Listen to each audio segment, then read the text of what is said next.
Mummy બોલો બેટા, જય શ્રી કૃષ્ણ, જય આગળ મારા, જય દ્વારકાધીશ, હર હર મહાદેવ. કેમ છો બધા મિત્રો? મજામાં? સ્વાગત છે તમારું અમારા મિની બ્લોગમાં. આજે તો એનું 11 અધિક મહિનાની બરાબર. પુરુષોત્તમ માસ કહો, જે કેવું એ કહેવાય.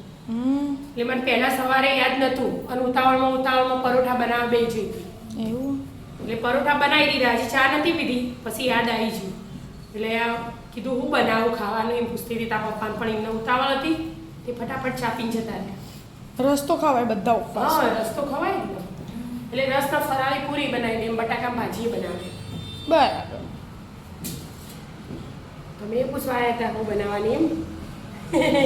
રસ હોય ને એટલે તો રસ હોય એટલે ચાલે, શાકની જરૂર ના પડે. પૂરી આવી જાય એટલે બધું આવી જાય. હવે તો તૈયાર પેકેટ ફરાળી લોટના મળે હા.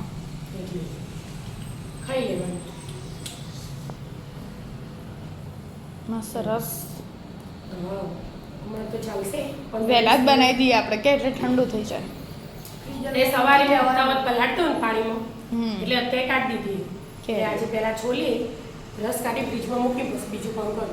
બરાબર. એટલામાં આપણે 12 વાગે ખા બેહીએ, 12 સાડા 12 એટલામાં ઠંડુ થઈ એકદમ જાય. મસ્ત ઠંડો થઈ ગયો. એટલા માટે બોલો, તમે આજુ ખાવાના આવો? જે બનાવીએ ને ખીચડી બનાવો, સાબુદાણા મોરૈયાની ફરાળી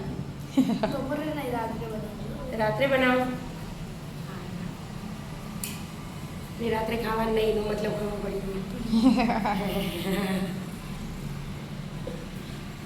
પપ્પાની વિદ્યા તો જતા રહેતા એ. એક સાથે, એક સાડા સાથે. બરાબર. ફટાફટ કોઈ દાણા મસ્ત રસ કાઢી લો. રાધે રાધે. રાધે રાધે.